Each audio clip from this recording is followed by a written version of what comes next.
Assalamualaikum warahmatullahi wabarakatuh.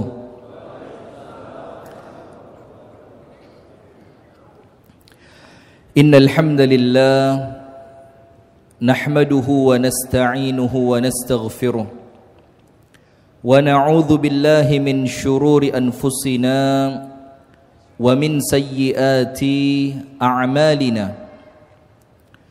من يهده الله فلا مضل له ومن يضلل فلن تجد له وليا مرشدا أشهد أن لا إله إلا الله وحده لا شريك له وأشهد أن محمدا عبده ورسوله sallallahu alaihi wa ala alihi wa ashabihi wa man wala.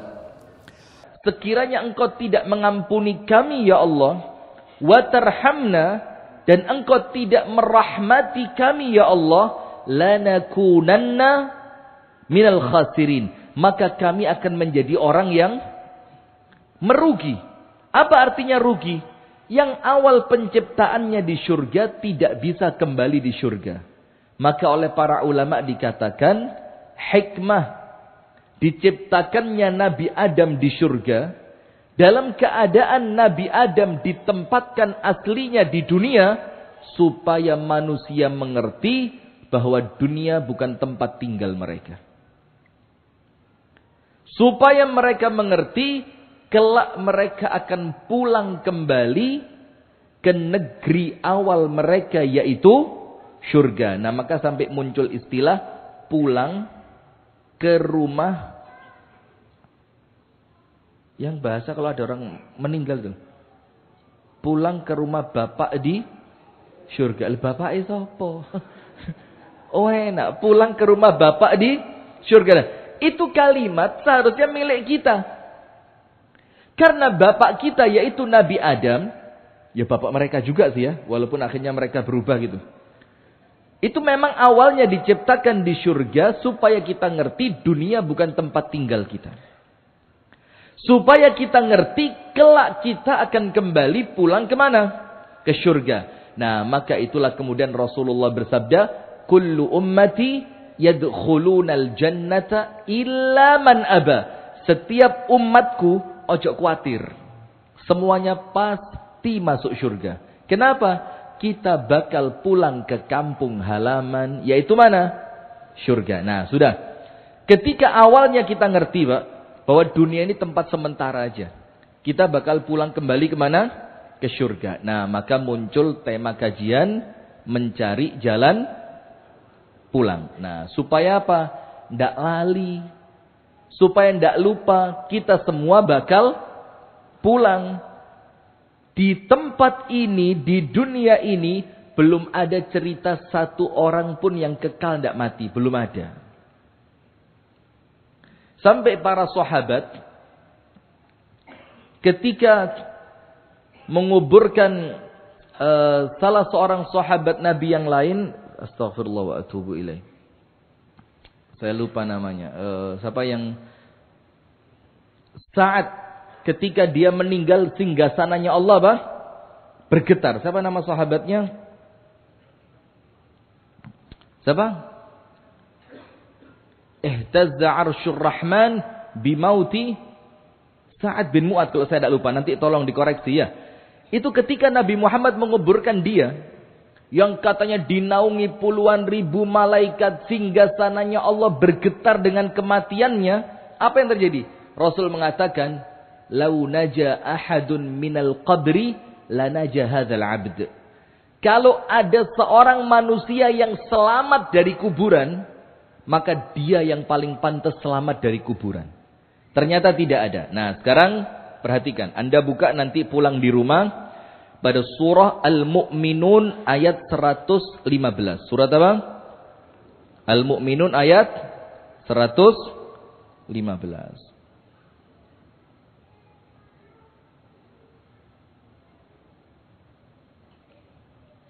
Pada ayat Al-Mu'minun 115, Allah Ta'ala menunjukkan bahwa di dunia ini kita tidak akan selamanya. Kalau di dunia tidak selamanya, maka kudu siap-siap berangkat untuk pulang. Panjenengan jalan dari Lamongan mau ke Jakarta, perlu bekal enggak? Perlu. Perlu uang saku enggak? Perlu. Perlu kendaraan enggak? Perlu. Perlu enggak tempat tujuan saya ke Jakarta mau kemana? Perlu. Itu sekedar Lamongan sampai Jakarta. Mana mungkin untuk suatu perjalanan yang paling panjang, kemudian kita tidak punya bekal.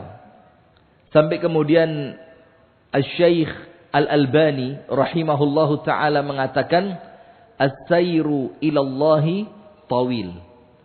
Jalan yang akan kita tuju dalam rangka mencapai Allah, sampai kepada Allah, itu jalannya panjang. Bu, jalannya bagaimana bu? Panjang. Jalannya panjang. Wa nahnu namshi fihi kasulahfat. Sementara kita jalan pada rute yang panjang ini, jalannya kayak keong. Kayak keong artinya apa? Kadang-kadang metu males sih. Kadang-kadang metu maksiate. Kadang-kadang capek perlu istirahat. Kadang-kadang sakit perlu istirahat. Kadang-kadang namanya manusia perlu refreshing. Sesekali meninggalkan masjid, dia jalan-jalan ke gunung, ke pantai. Maka kata Syekh Albani, sudah rutenya panjang, melakuni koyok keong. Kapan sampainya? Yaitu kita ini sudah. Wis seruh melakuni bakal ado, kakean istirahat. Gak teko-teko. Orang itu kalau perjalanan jauh, Pak. Tapi kemudian jalannya wet, gak katik mandek. Itu malah gak capek. Tapi kalau perjalanan jauh, setiap rest area mandek. Rest area maneh mandek. Rest area berhenti. Sudah ndak sampai-sampai tambah kesel. Maka Syekh Albani memberitahu kepada kita, memang jalan kita panjang dan rutenya panjang, seperti keong kita jalannya, tapi apa? Walaisatil ghayatu an-nasilan nihayah. Tapi ojo khawatir. Tujuan kita bukan gunting pita di garis finish. Kudu sampai. Ndak. Bukan itu tujuan kita. Karena kalau sampai, mustahil. Walakin, tapi tujuan kita apa? An-namut wa nahnu ala hadzat tariq. Tapi tujuan kita adalah, nanti kalaupun kita meninggal, kita meninggalnya di atas jalan ini. Faham tak? Jadi panjenengan tidak dituntut harus mencapai ini, mencapai itu, kudu apal sekian juz, harus apal sekian ribu hadis, sholatnya harus sampai sekian ribu rakaat, zikirnya harus sampai sekian jam setiap hari. Tidak. Panjenengan tidak dituntut melakukan semua itu karena Allah ngerti. Fattaqullaha mastata'tum. Bertakwalah kalian kepada Allah sesuai kapasitas kemampuan kalian. Nah, tapi yang Allah minta apa? Ketika kita meninggal, wala tamutunna illa wa antum muslimun. Meninggalnya itu masih di atas rute yang benar. Tetap Islam, tetap ibadah, tetap baik, tidak ngelakoni syirik, tetap husnudzon kepada Allah, tidak sempat bersuudzon kepada Allah. Nah, jalan inilah yang kita kepingin ketika kita meninggal di atasnya. Nah, maka itu tujuan kita, Pak. Nah, sekarang Al-Mu'minun 115. Panjenengan buka nanti di rumah. Karena ini tidak ada yang bawa Quran kan? Angkat tangan yang bawa Al-Quran. Bawa. Jangan dibuka. Jangan. Ibu-ibu angkat tangan yang bawa handphone. Gawa kabel handphone. Quran. Ini mau pengajian atau mau ketopraan? Sudah, tidak apa-apa. Al-Mu'minun 115. Nanti di rumah dibuka. Tulis aja dulu. Al-Mu'minun 115. Allah Ta'ala berfirman. Ini nyindir kita. Orang-orang yang seakan-akan gak mungkin mati. Yang masih merasa apa? Sehat. Wong aku sehat. Yang masih merasa muda. Yang masih merasa Oh, aku iki turunane wong panjang umur. Mbahku iku mati umure 94. Bapakku 87. Ya lek mudun-mudun titik 70 lah aku iki. Ya, yang masih merasa keturunannya panjang umur sama Allah disindir. Allah berfirman, "A'udzu billahi minasyaitonir rajim. Afa hasibtum annama khalaqnakum 'abasa." Apakah kalian kira kami menciptakan kalian itu main-main saja, kata Allah. Dalam tanda kutip ya, maaf. Seakan-akan Allah itu tidak ada kerjaan.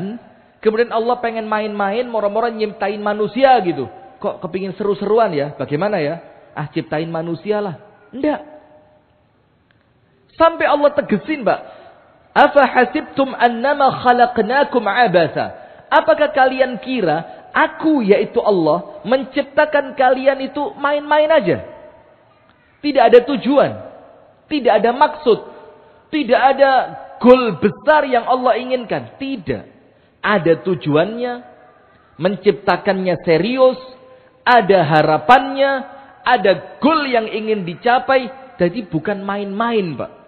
Allah ciptakan kita ini bukan main-main. Maka ketika Allah menciptakan kita bukan main-main, maka ingat, dunia ini bukan tempat untuk main-main. Maka dunia ini tempat untuk kita serius, sebagaimana Allah ciptakan kita dalam keadaan serius.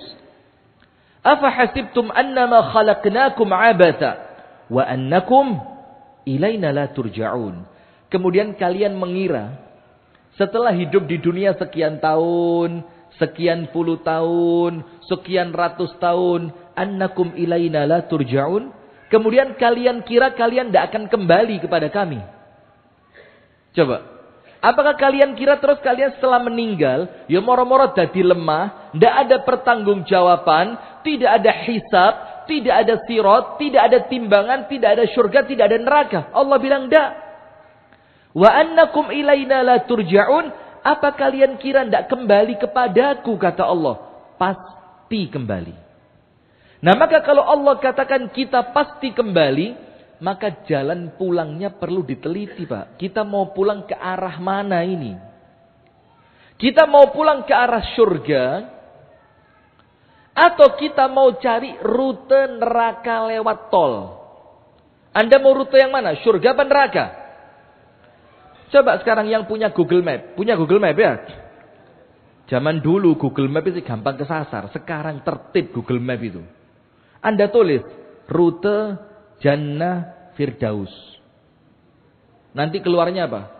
Perumahan. Ngawur Google Map ini ya. Keluarnya apa? Dikira dia nama perumahan ini. Apa? Perumahan Jannah Firdaus. Itulah jenenge perumahan. Kita kepingin Jannah Firdaus yang di surganya Allah di akhirat. Nah, kalau rute Anda itu, lihat sabda Nabi SAW. Tadi bukan tidak ada cirinya, Pak. Ada. Orang kalau rutenya surga, ada cirinya.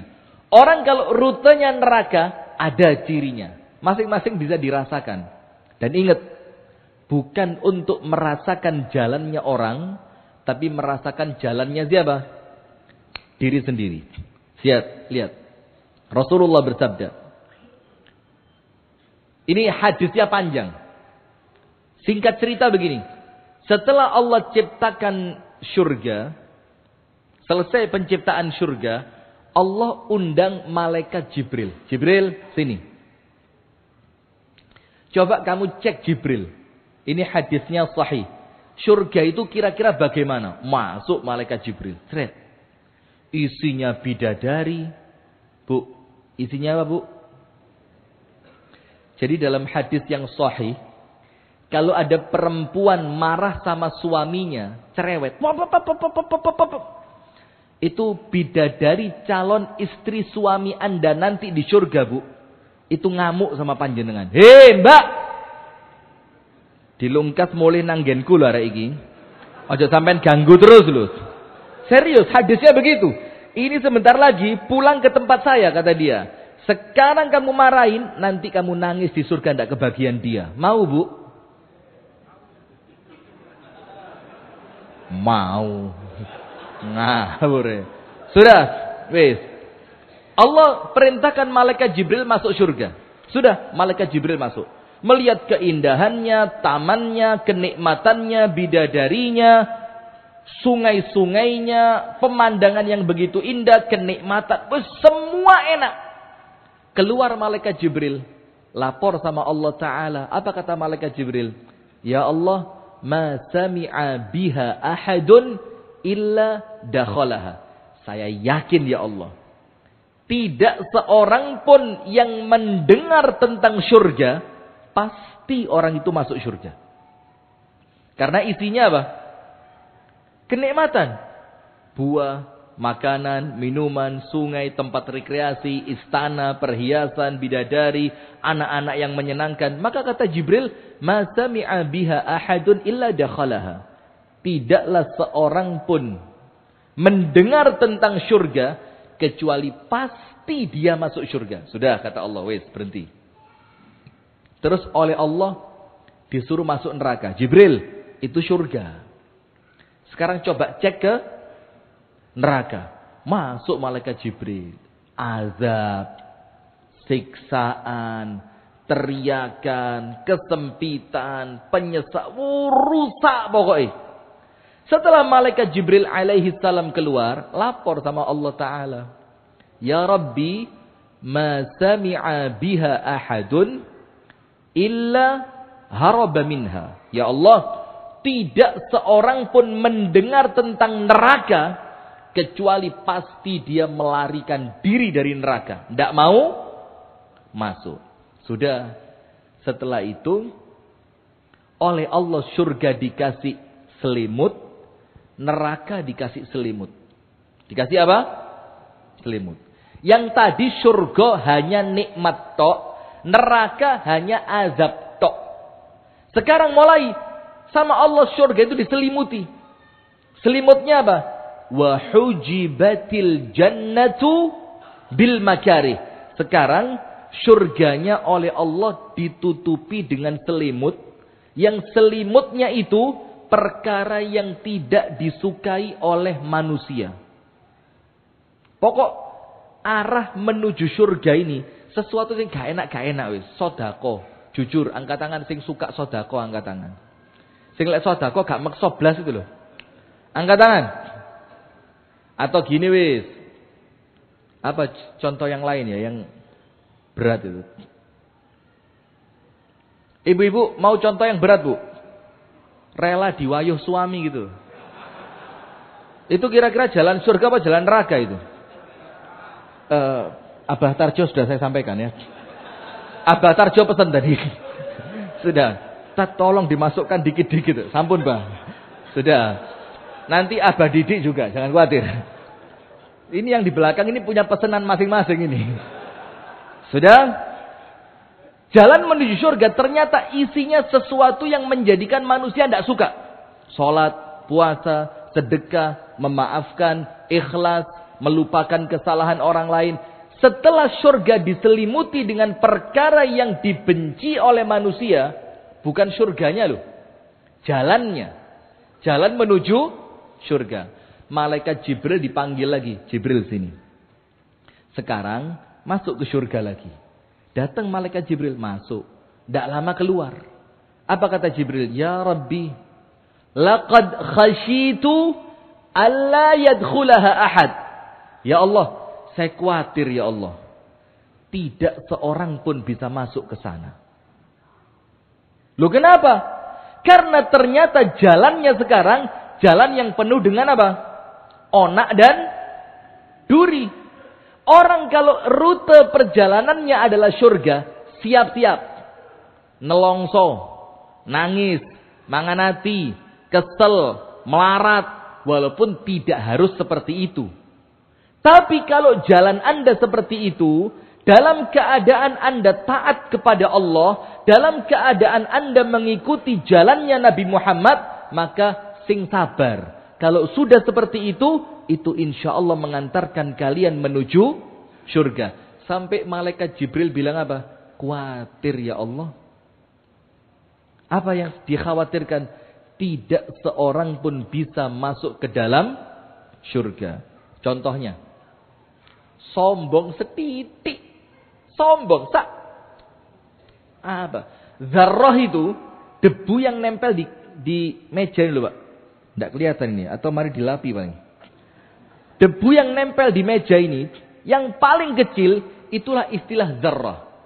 Kalau orang punya sombong sekecil itu saja, itu dikatakan sama Nabi Muhammad apa? La yadkhulul jannata man kana fi qalbihi mithqalu dzarratin min kibr. Tidak bisa masuk surga kalau punya kesombongan setitik zarrah. Berarti kekhawatirannya malaikat Jibril itu terbukti apa tidak? Terbukti. Sekarang acara balik mana? Dangdut koplo. Wah, ini di lapangan Lamongan, lapangannya apa? Sepak bolanya Lamongan apa? Surajaya Lamongan mengadakan dangdut koplo dengan artis-artis nasional. Titik. Wah, terus sebut artisnya banyak. Sampai ledang ngerti ya? Yang woro-woro keliling kampung pakai mobil itu. Nanti pada hari ini akan diadakan dengan artis-artis ibu kota. Kira-kira dibanding pengajian di Masjid Namira, rame mana? Rame mana? Namira, panjenengan sungkan sama Abah Helmi aja ya. Rame Surajaya. Kenapa kok pengajian yang insya Allah mengantarkan ke surga, jamaahnya mesak mini-mini tos, mentok 300. Mentok. Ini berapa ini kira-kira? Serius? Ya sudahlah, katakanlah 5.800. Sudah ya, mentok 700, 1.000, 1.500, padahal gratis. Konser Surajaya Lamongan mengadakan konser artis ibu kota. Bayar tiket 20.000, gak dikai ngombe, gak dikai kue kota. Rame apa penuh? Penuh apa rame? Loh, panjenengan penuh, panjenengan rame. Rame sing kompromi yang enak gitu, Pak. Jangan seperti koalisi Pilpres kemarin, mulai bingung loh iki. Saya sendiri mulai bingung ya, Pak. Waduh, kok ngini malian rek, bingung saya. Rame apa penuh? Ya rame, ya penuh, ya kan? Nah, kenapa? Itulah kekhawatiran malaikat Jibril. Ya Allah, kalau surga diliputi dengan perkara yang dibenci manusia, dari perkara-perkara yang tidak disenangi oleh manusia, saya khawatir ya Allah, tidak seorang pun bakal bisa masuk ke surga. Dalilnya apa? Al-Qur'annya. Am hasibtum an tadkhulul jannata walamma ya'tikum mathalul ladzina khalau min qablikum massathumul ba'sa'u wadh-dharra'u wa zulzilu hatta yaqula ar-rasulu wal ladzina amanu ma'ah mata nasrullah. Ala inna nasrallahi qarib. Apakah kalian mengira bakal masuk surga? Coba yang mengira bakal masuk surga itu, aku iki mati rapopo, saiki lho rapopo. Wis ta lah, sedekahku wis akeh, wakofku ya wis sombo, bojoku 4 ndongakno kabeh. Coba, itulah beruntungnya kalau istrinya 4. Kalau istri cuma 1 yang doain 1. Oh ya anak, iya lek anak eling. Lek sudah. Sudah? Maka yang mengira bakal masuk surga, apa Allah tanya sama mereka? Am hasibtum an tadkhulul jannah? Masa sih kalian mengira masuk surga dengan mudah seperti itu? Walamma ya'tikum mathalul ladzina khalau min qablikum. Padahal belum datang kepada kalian ujian yang sampai menjadikan Nabi Muhammad itu ngomong apa? Mata nasrullah. Ya Allah, pertolonganmu kapan datangnya? Panjenengan pernah tidak diuji dengan suatu ujian yang sampai panjenengan mikir koyoke mati lu enak timbang ujian niki? Pernah apa enggak? Jangan bilang belum ya, mudah-mudahan enggak itu. Belum itu kayak ngenteni modelnya. Bu, pernah enggak Bu diuji, Bu? Yang sampai panjenengan itu mengira koyoke mati lu enak. Pernah ibu-ibu? Bu, pernah enggak? Enggak pernah kan? Coba lihat Siti Maryam. Ketika diuji oleh Allah. Karena calon penghuni surga, Pak, ujiannya ndak kaleng-kaleng. Ujiannya temenanan, bukan prank, temenan ujian. Siti Maryam itu ketika perempuan yang paling solih di zamannya, ndak pernah keluar dari tempat ibadahnya, diasuh langsung oleh Nabi Zakaria. Ternyata Allah kirimkan malaikat meniupkan apa? Ruh ke dalam rahimnya, tiba-tiba hamil. Ketika hamilnya sudah mulai besar dan mau melahirkan, dia pergi ke arah timur. Terus dia duduk di bawah pohon kurma, senden. Terus Siti Maryam ngomong apa, Bu? Ya laitani mittu qabla hadza wa kuntu nasyan mansiya. Ya Allah, coba saya meninggal sebelum ini, ya Allah. Coba. Sampai mengira mati itu lebih ringan dibanding ujiannya. Wa kuntu nasyan mansiya. Dan orang tidak pernah ingat ada perempuan namanya Maryam. Nah, kenapa kok ujiannya seberat itu, Pak? Karena memang ini orang yang bakal masuk surga. Orang bakal masuk surga. Nah, akhirnya Jibril keluar. Jibril bilang, ya Allah, kalau surga seperti ini, saya khawatir tidak bisa masuk seorang pun, ya Allah. Ganti, disuruh masuk neraka. Tapi nerakanya sekarang tidak seperti neraka yang tadi. Isinya azab tok, enggak. Sekarang sama Allah nerakanya diselimuti. Wa hujibatin nar bisyahawat. Neraka Allah selimuti, Allah liputi dengan perkara-perkara yang disukai oleh syahwatnya manusia. Tadi neraka tok. Sekarang nerakanya sudah jalan menuju neraka. Itu perkara yang disenangi manusia. Karaoke. Aduh, klub malam. Judi. Mabuk. Apa? Oh, jangan. Nyindir saya panjenengan. Ini baru di sini jamaah berani nyindir ini. Makan-makan katanya. Lo kok nyindir? Tidak masuk surga orang suka nyindir. Hati-hati. Mosok makan-makan. Dia tahu saya suka makan. Ya Allah. Ya wes, boleh lah wes masuk ya. Makan-makan. Pesta-pesta. Hura-hura. Foya-foya. Itu yang akan mengarahkan kita ke neraka. Apa yang terjadi? Setelah malaikat Jibril keluar. Apa kata malaikat Jibril? Laqad khasyitu ya Rabbi an la yanjua minha ahadun. Ya Allah, saya khawatir ya Allah.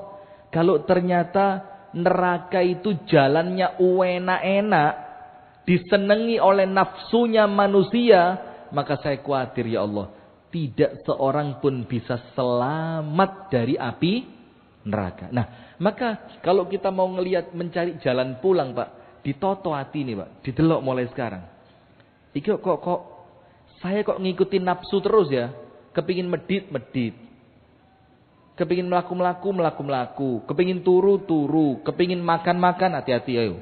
Makan.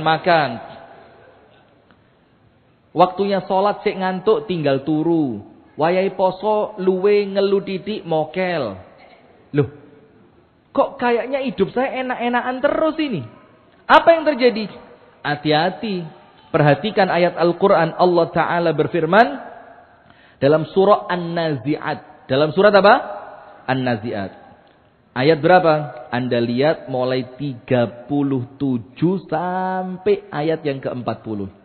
Fa'amma man tagha. Orang-orang yang melampaui batas. Sakarpe dewi.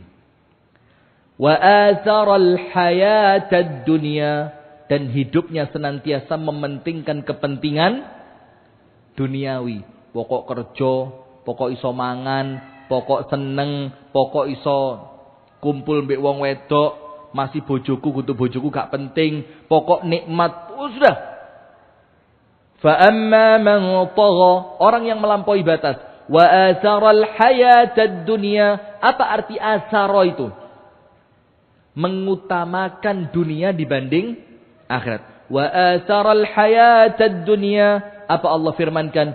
fa innal jahima hiyal ma'wa, maka neraka jahim adalah tempatnya dia. Coba.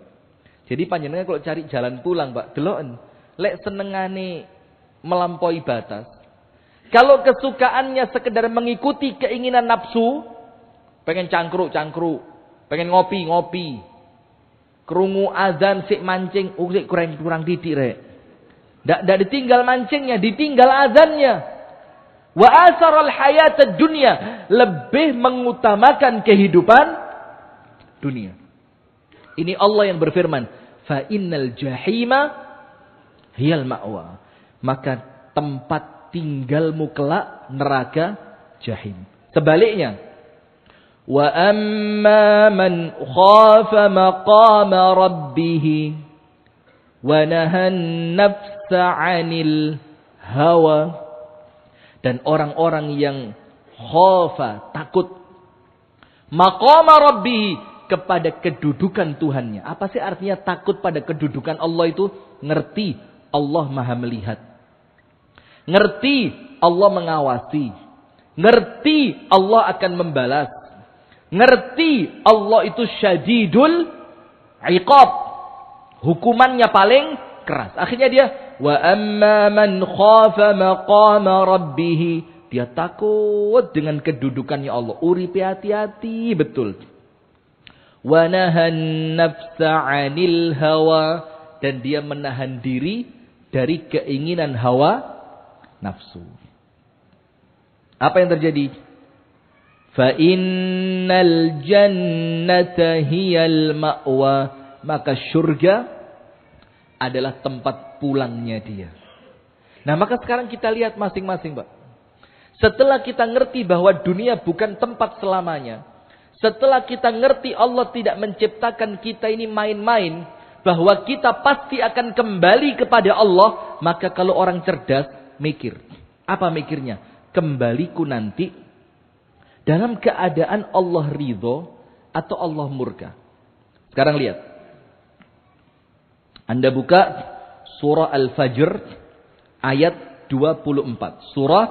Tulis surah Al-Fajr ayat 24. Dalam surah Al-Fajr ayat 24, Allah Ta'ala berfirman, menunjukkan tentang orang-orang kafir yang menyesal. Tentang siapa, Pak? Bu. Aduh, Bu. Tentang orang kafir yang menyesal. Apa Allah firmankan? Yaqulu ya laitani qaddamtu li hayati. Mereka mengatakan orang-orang kafir itu, ya laitani, coba sekiranya dulu. Qaddamtu, aku mengunggulkan, aku mengutamakan, aku melakukan sesuatu lihayati, untuk hidupku ini. Padahal orangnya sudah meninggal. Tapi orang yang sudah meninggal, orang itu ngomong begini, inilah hidup. Berarti ketika di dunia sekarang, ini bukan hidup yang sesungguhnya, Pak.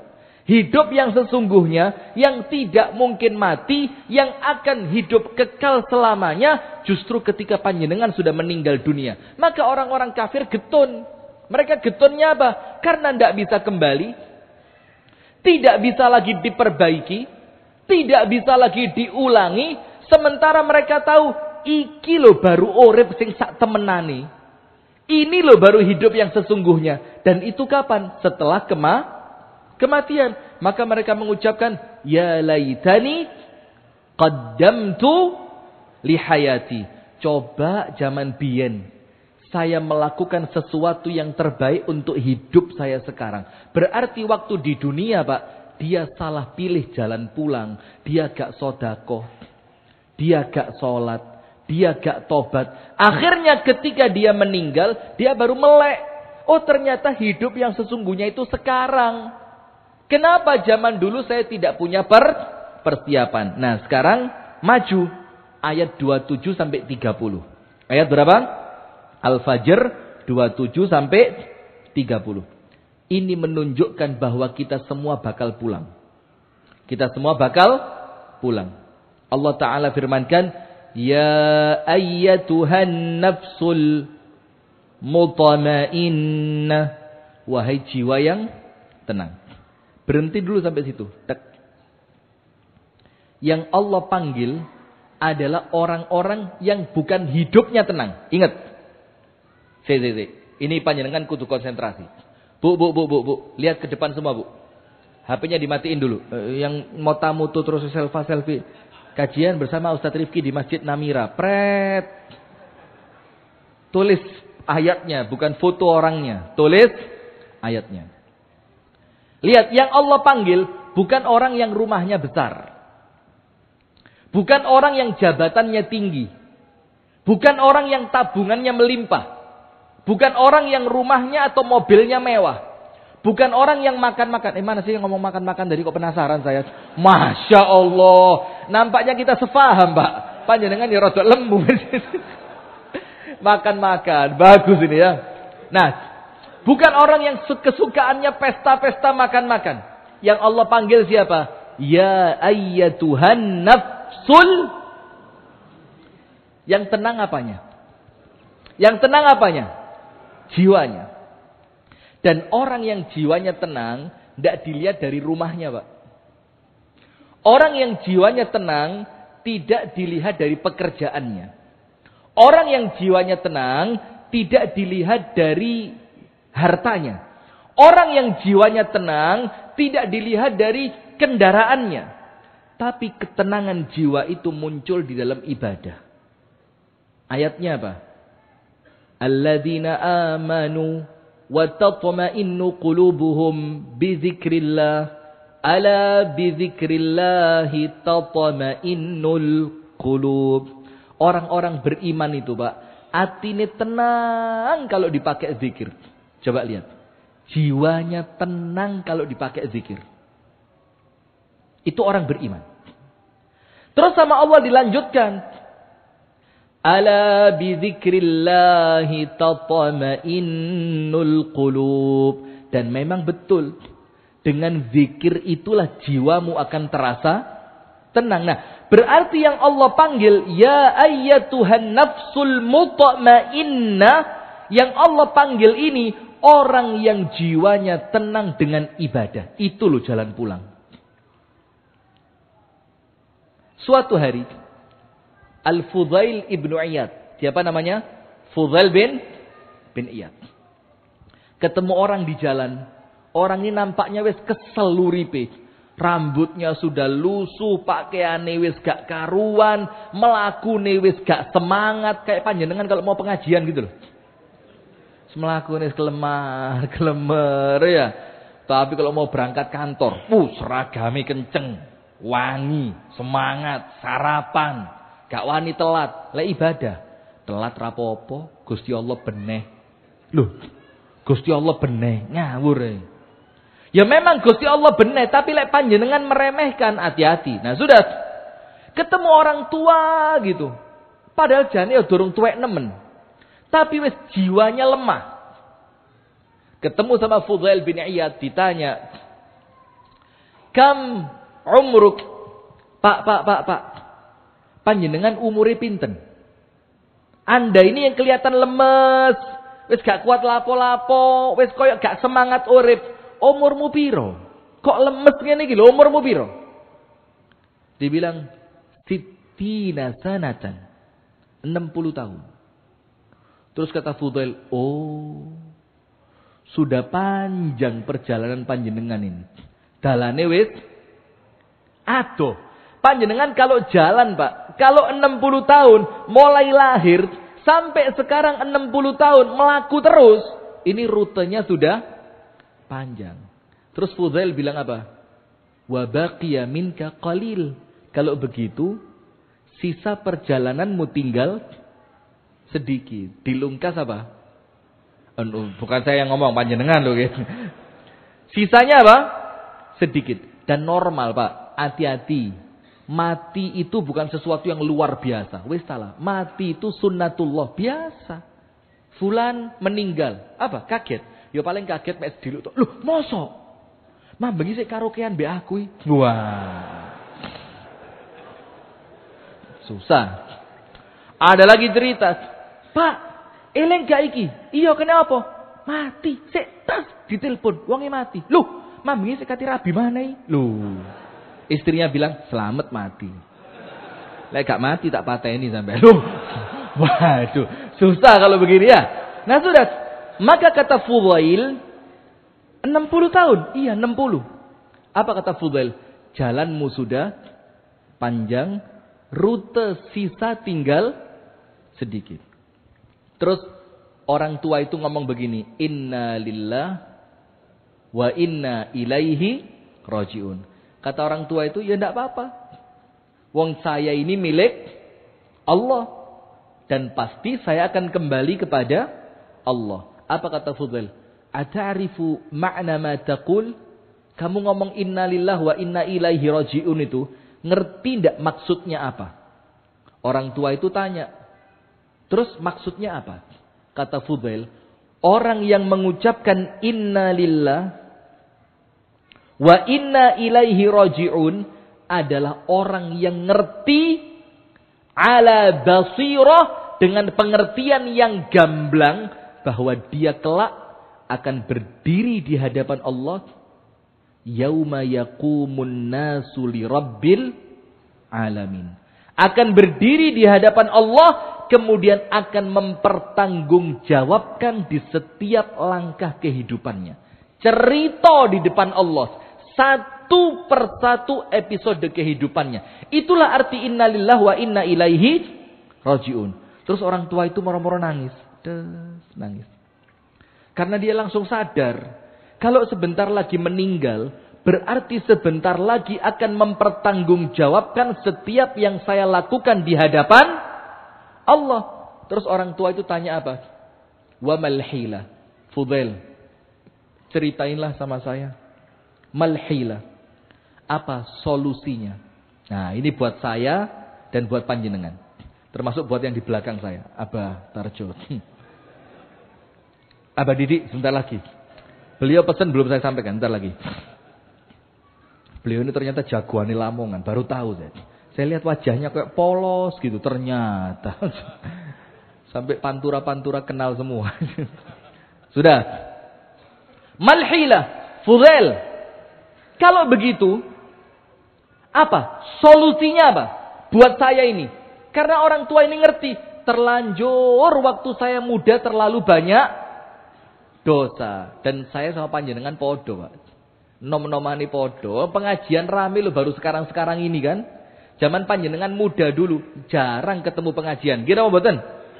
Nggih, jarang. Wong perempuan pakai jilbab lu jarang. Ibu-ibu saya tanya, yang sekarang jilbabnya besar-besar. Panjenengan pas SMA jilbaban mboten? Nah, ngono kok wis siap mati. Dosane sih akeh wong SMA gak jilbaban kok. Dan memang di zaman itu, Pak, seperti itu, kira apa mboten? Sekarang ini loh kita bersyukur, Pak. Di mana-mana pengajian, di mana-mana perempuan pakai jilbab, di mana-mana laki-laki wis mulai ngerti ibadah. Alhamdulillah, ini nikmat dari Allah. Nah, sudah, maka laki-laki itu nangis, Pak. Ketika dengar arti ucapanmu ini, kamu bakal dimintai pertanggungjawaban oleh Allah. Terus laki-laki itu tanya, "Ya wis lah. Saya ngaku dosaku wis kadung akeh. Sementara kesempatanku tinggal sedikit. Karena usianya kan sudah 60. Dan panjenengan tidak usah takut, Pak. Mati itu normal. Wis salah kabeh pasti mati. Yang perlu dikhawatirkan, apa nasib kita setelah kita mati. Itu loh. Bakal seneng di kuburan, apa bakal soro. Itu yang panjenengan pikir, Pak. Lek mati biasa, kabeh mati. Wong apik mati, wong elek yo mati, sudah. Nah, maka Fudail jawab, apa solusinya? Perbaiki amal di sisa umurmu. Allah akan hapus kesalahan di awal kehidupanmu. Itu ucapannya Fudail bin Iyad. Apa? Sisa yang Allah beri sekarang, Pak. Sisa yang ada, paling kurang berapa tahun? Panjenengan kirang pinten, kinten. Panjenengan sekarang usia berapa, Pak? 5 berapa? 70. Mas, sosok wakil kan. Masya Allah. Mudah-mudahan panjang umur Pak nggih, sehat walafiat istiqomah. Amin. Tapi Nabi Muhammad katakan umurnya umat Nabi Muhammad itu 60 sampai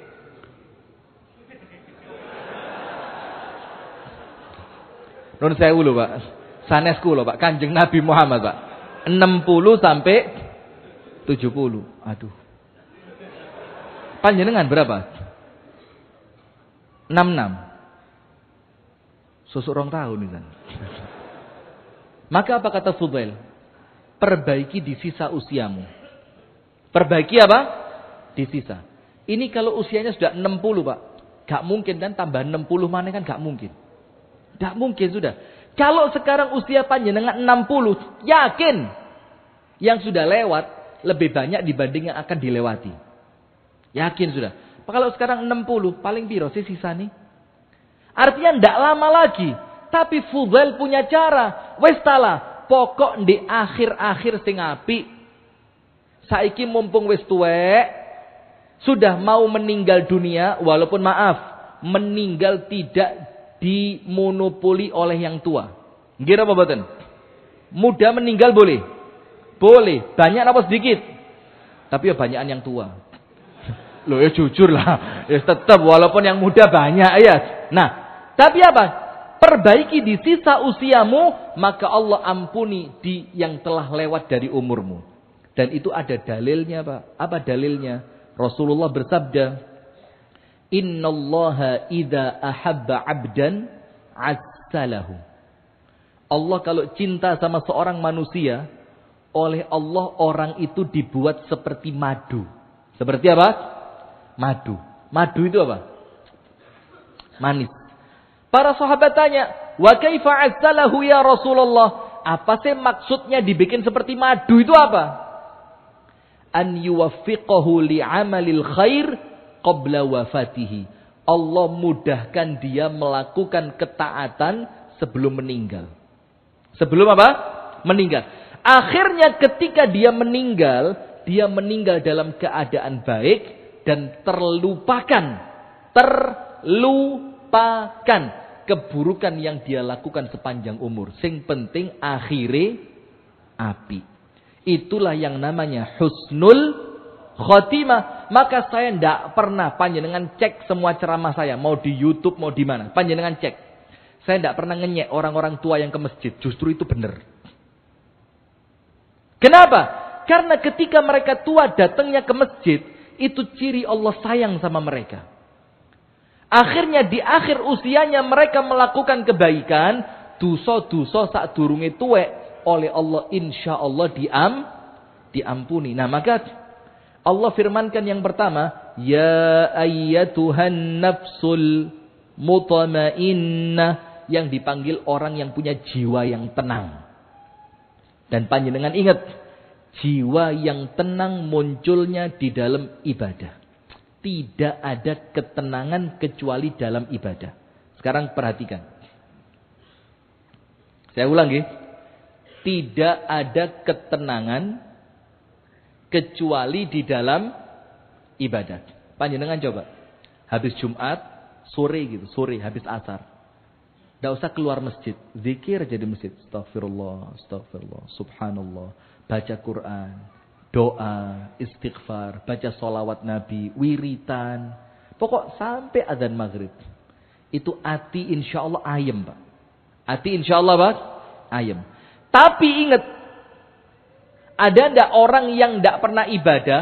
Tapi uripe wenak, guyang, guyu, gak tahu mandek. Rono ngakak, rene ngakak, rono mangan, rene mangan. Happy terus. Padahal gak tahu ibadah. Ada apa ndak? Panjenengan percaya kalau orang itu bahagia? Lu guyu terus lho Pak. Makan-makan terus lho. Panjenengan percaya kalau orang itu bahagia? Kalau saya tidak percaya. Kenapa? Karena sekarang ada dua Pak. Allah berfirman dalam Al-Quran. وَمَنْ أَعْرَضَ عَنْ ذِكْرِي فَإِنَّ لَهُ مَعِيشَةً ضَنْكَ. Orang yang berpaling dari peringatannya Allah, hidupnya sempit. Sempit bukan hartanya, hidupnya. Ditafsirkan oleh para ulama, boleh jadi kaya tapi atine kemerungsung. Apa arti kemerungsung itu? Gak tahu, gak pernah tenang. Sekarang itu firmannya siapa? Allah. Barang siapa berpaling dari aturan Allah, uripe mesti susah. Itu firman Allah. Terus ada orang, manusia sing goroan, gampang ngapusi, gampang belenjani janji, ngomong ketika dia mabuk, aku seneng kok. Anakku ya api-api, rumah tanggaku baik, uripku bahagia. Lho panjenengan percaya pemabuk atau percaya Gusti Allah? Berarti ketika dia ngomong bahagia, saya yakin dia sedang berbohong. Karena yang tidak pernah bohong dan tidak mungkin bohong hanya siapa? Allah. Sementara Allah katakan kalau tidak ibadah, kalau tidak ngaji, kalau tidak sholat, kalau tidak puasa, kalau tidak sobo masjid, mesti susah. Lah kok dia tidak sholat, tidak ngaji, tidak sobo masjid, tidak pernah puasa, kok ngomong bahagia? Bohong apa tidak? Jangan tertipu, Pak. Maka yang Allah panggil, ya ayyatuhan nafsul mutmainnah. Bagaimana mendapatkan nafsun mutmainnah? Ibadah wis, Pak. Bismillah. Wong umur ya wis gak enom maneh. Mau apa? Mosok ya sik sabung ayam. Panjenengan kita sik sering sobo kalangan ngoten niku. Panjenengan nate mboten wajah beriman. Mosok ya wis sepuh-sepuh sobo kalangan. Kalangan tahu? Di sini namanya beda nama. Kalangan itu kalau di tempat saya, tempat adu ayam. Itu namanya kalangan. Di sini namanya apa? Oh sama, pura-pura gak eruh, sama. Tempat sabung ayam itu loh, yang ada yang bawa ayam, orang sing totoan, sama. Ya mosok wis sepuh sik ke sana. Jangan, Pak, wis. Bismillah, wis mulai meniti jalan pulang, Pak. Wis wayahe pulang. Sampun wancine wangsul. Maka apa? Noto ati, Pak. Mulai sregep ke masjid. Yo kalau izin belajar ngaji kadung kasep gak iso ngaji, njaluk urui putune. Le, rini oleh. Mbahmu pengen latihan ngaji, yo mbok uru ono. Kalau sama cucu kan ndak malu.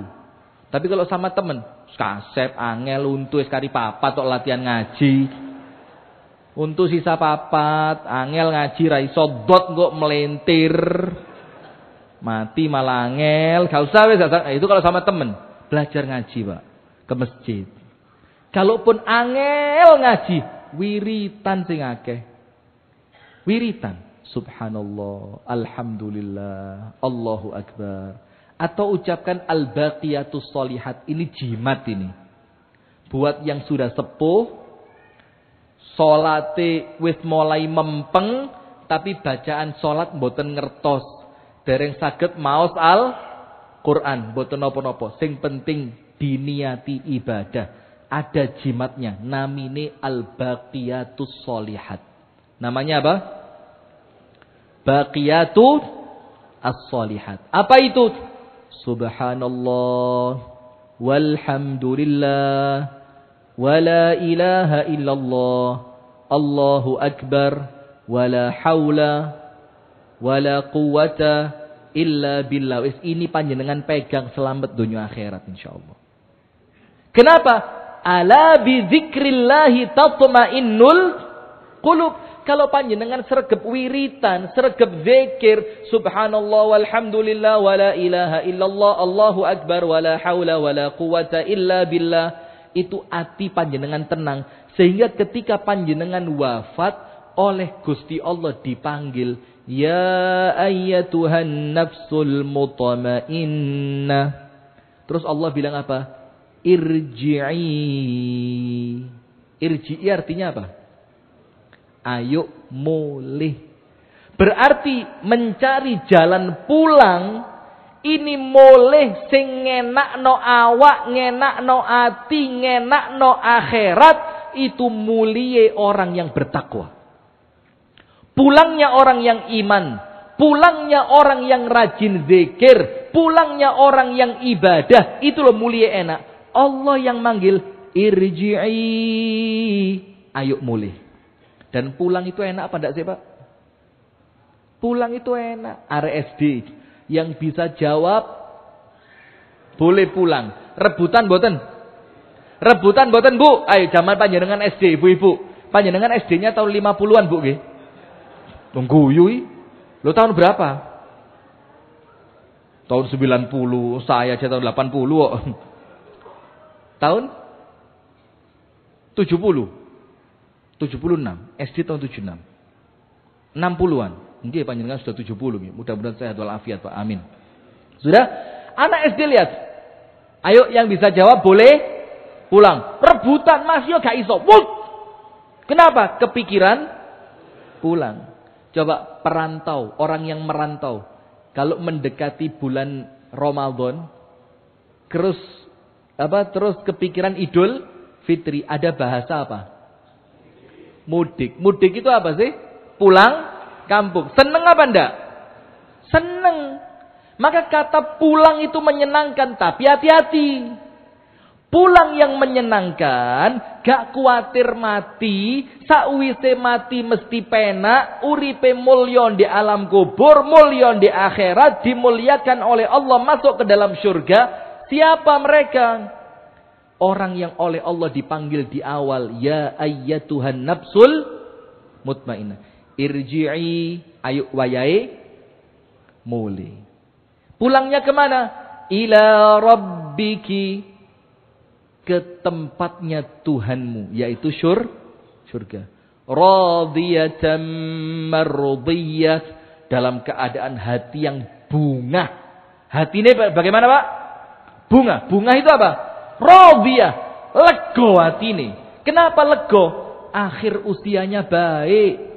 Dia meniti jalan pulang yang benar, ibadai mempeng, wiritani genah, istighfari gak tahu pedot, lek mari ngelakoni maksiat cepet-cepet tobat dan istighfar. Itu yang Allah panggil radiyatan mardiyah. Terus Allah bilang apa? Fadkhuli fi ibadi, masuklah kalian dalam kelompok hambaku, wadkhuli jannati, dan masuklah kamu ke dalam surga. Itu meniti jalan pulang. Tapi ingat, balik kembali ke awal. Surga diselimuti pakai apa tadi? Perkara yang dibenci oleh hawa nafsu. Perkara yang tidak disukai oleh nafsunya manusia. Berarti kalau panjenengan mau pulangnya ke surga, kudu meniti jalan yang berat, Pak. Bangun malam, ikhtiar latihan tahajud. Senin Kemis, ikhtiar latihan puasa. Punya rezeki lebih, latihan ikhtiar disedekahkan. Ini apalagi warga Lamongan, ceritanya sawayo bombo. Latihan, Pak, mulai diwakofkan. Wakaf untuk pendidikan, wakaf untuk pondok pesantren, wakaf untuk taman pendidikan Al-Quran. Mulai dilatih, Pak, karena sebentar lagi kita bakal pulang. Nah, sekarang perhatikan, ini penutup. Penutup di dalam surah Al-Baqarah dan surah Al-Hasyr. Langsung penutupnya 2 ayat. Al-Baqarah 197, panjenengan tulis supaya kita ngerti mencari jalan pulang ini, cek ngerti mulie nandi. Gawanane apa, bekalnya apa. Harus punya bekal, Pak. Al-Baqarah 197 dan Al-Hasyr ayat 18. Al-Baqarah berapa? 197 dan surat Al-Hasyr ayat 11. Ayat 18. Al-Hasyr ayat 18. Al-Baqarah 197. Ayat ini berbicara tentang haji. Al-hajju ashhurum ma'lumat, faman farada fihinna al-hajj fala rafatha wala fusuqa wala jidala fil hajj. Intinya tentang haji. Di akhir ayat Allah firmankan apa? Wa tazawwadu, dan berbekallah kalian. Ngomong sama orang yang berangkat haji. Dalam tafsir Al-Muyassar dikatakan Allah memerintahkan orang yang berangkat haji untuk membawa bekal. Lalu ditafsirkan oleh Allah, wa tazawwadu, berbekallah kalian. Kalau haji kendaraan kudu kuat, untone kudu sehat, makanannya harus siap, pakaiannya harus siap. Karena melewati berbulan-bulan yang boleh jadi ada musim panas, ada musim dingin, ada badai di gurun pasir, macam-macam. Siapin itu. Tapi Allah minta apa? Fa inna khairaz zadit taqwa.